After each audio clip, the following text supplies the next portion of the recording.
The Vikings with Brett Favre going back to Green Bay, Sunday Night Football. Marco, what should bettors be looking at?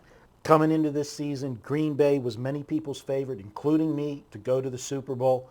Injuries have just absolutely decimated this team.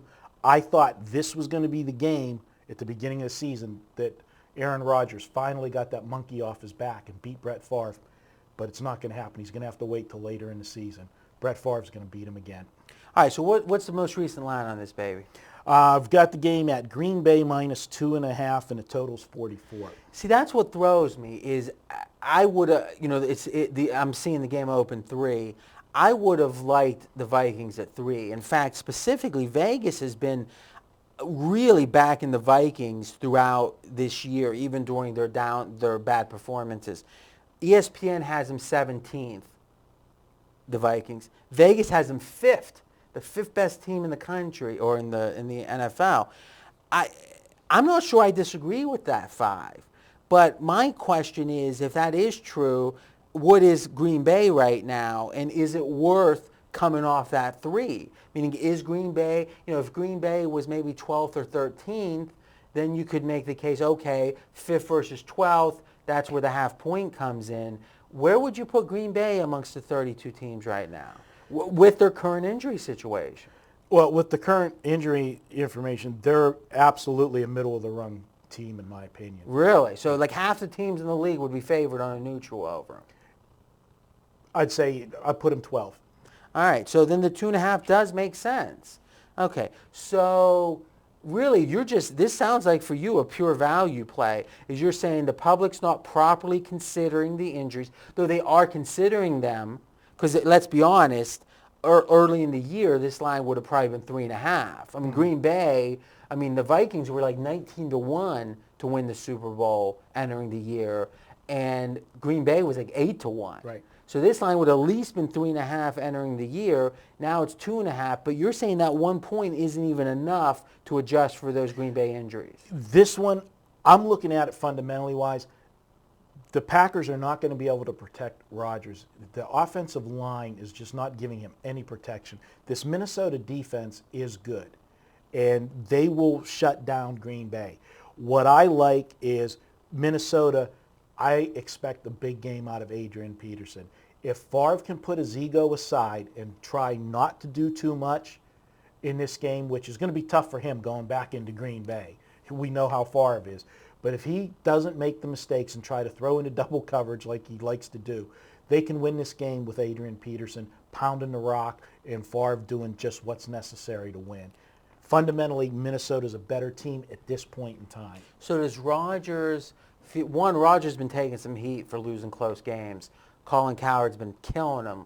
And I think it's legitimate. This talk, literally into the preseason, that Rodgers was one of the 3rd or 4th best quarterback in the league, and that he was better than Big Ben. And it's like, what has this guy done? He's like in baseball. Guy might be 6'4", he has a good-looking swing, but it's ultimately about performance. Has this guy, he's certainly an above-average quarterback, but he's yet, especially in the big games, to show himself to be elite. Is there potential here for him to feel like because of the injuries, he has to do too much? Usually Favre falls into that trap. Could Rodgers? I don't think so. I think the problem with Rodgers is, and I've seen a lot of the Green Bay games this year, and I'll be honest, I am a big fan of Aaron Rodgers. I have yet to be able to see a quarterback that can throw from on his back. He has had no... See, that's what Colin's been saying, is everyone's got an excuse. But the guy's like 3, and don't quote me on this stat, like 3 and 10 in games decided by 10 or 7 points or less. Well, the stat is what it is, but you could also look and say, if this team with any other quarterback... Except they went, and we're going back a couple years now, but they went to the championship game the year before with Favre, and then with his last year in Green Bay, to the NFC championship game with home, and the next year they were like 5 wins. They've yet to win a playoff. Favre wins playoff games wherever he goes almost, and with the Jets it was a slight exception. And then, and again with Minnesota now, it's last year again a championship game, and Rodgers hasn't won a playoff game. You're correct. I have to tell you, you're correct. I think you have a crush. I do like a little man crush. I do like Look Aaron into Rodgers. the 2-shot. Well, it's Say, twofold. I, Marco, have a man crush on Aaron Well, Rodgers. I don't like Brett Favre. Oh, so Okay. so you don't really. It's almost like Kelly or Donna back to 90210, or Brenda. It's like you hated one so much. It goes back to the San Francisco 49ers. I like Steve Young better than Joe Montana. And You're working class. Aaron Rodgers is the Steve Young, the modern day Steve Young. He waited in the wings for his turn. Your dad was a butcher. He was. He was a butcher. You know, and back that's in the day, a tough job. Back in the day, you might have been found in pieces out in the desert. You keep making jokes like that. All right. The underdog in this series, Minnesota Green Bay, a classic matchup, has covered 17 of 22 games, 17-5. That makes sense to me when you say something like that, because we talked in one of our earlier videos about, a tendency or a culture. You hit the nail on the head. Minnesota Green Bay is an intense rivalry. Probably the only rivalry bigger in that division is Green Bay and Chicago. This is a hard-hitting, rivalry, almost, like a Pittsburgh-Cleveland type rivalry. Having the dog cover makes sense to me in a series like that. When you say Pittsburgh Cleveland, you mean Pittsburgh Ravens, right? The old Cleveland. Because Pittsburgh Cleveland's like a 19-year-old beating up an 11-year-old. It seems like every year, though, and you got to admit it, RJ, Cleveland, one of those two games gives Pittsburgh a scare. Well, that's the moral victory, is they're within 7 entering the fourth quarter once. You always put out that one stat about Pittsburgh, how they went, like an entire season. They still have. They've yet to be down more than 7 points. The only team that they were. Yeah, that's true. But that was the first time Cleveland beat Big Ben his whole career. True. So, I mean, clearly Big Ben's done well against Cleveland. All right, one other point, this whole Favre-Rodgers thing. Last year, Favre and Rodgers combined had 12 touchdowns in this matchup and 1 interception. 12-to-1 ratio. So clearly they both rose right? To the occasion. They rose their games. They didn't rise their games, right? Rose. Yeah. They rose their games, and I don't see any reason that wouldn't happen again this year.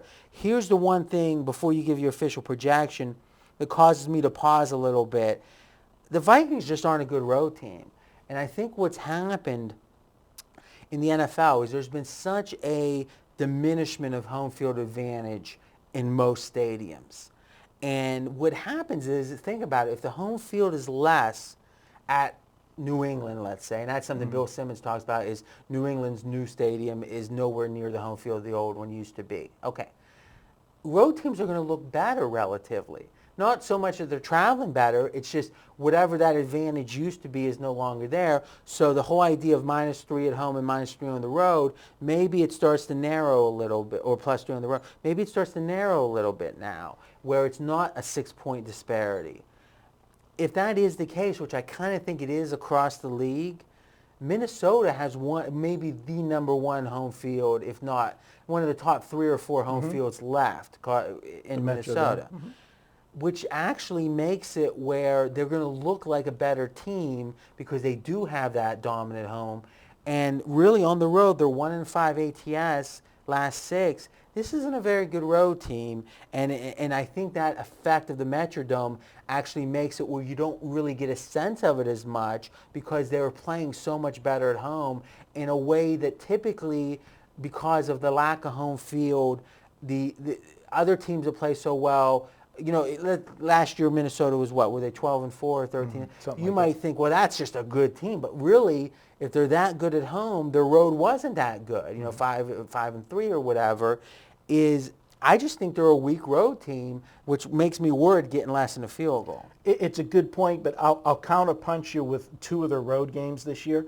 They were in bad situations. They opened the season on a Thursday night with they played well in that game against New Orleans. New Orleans might have the number 1 home field.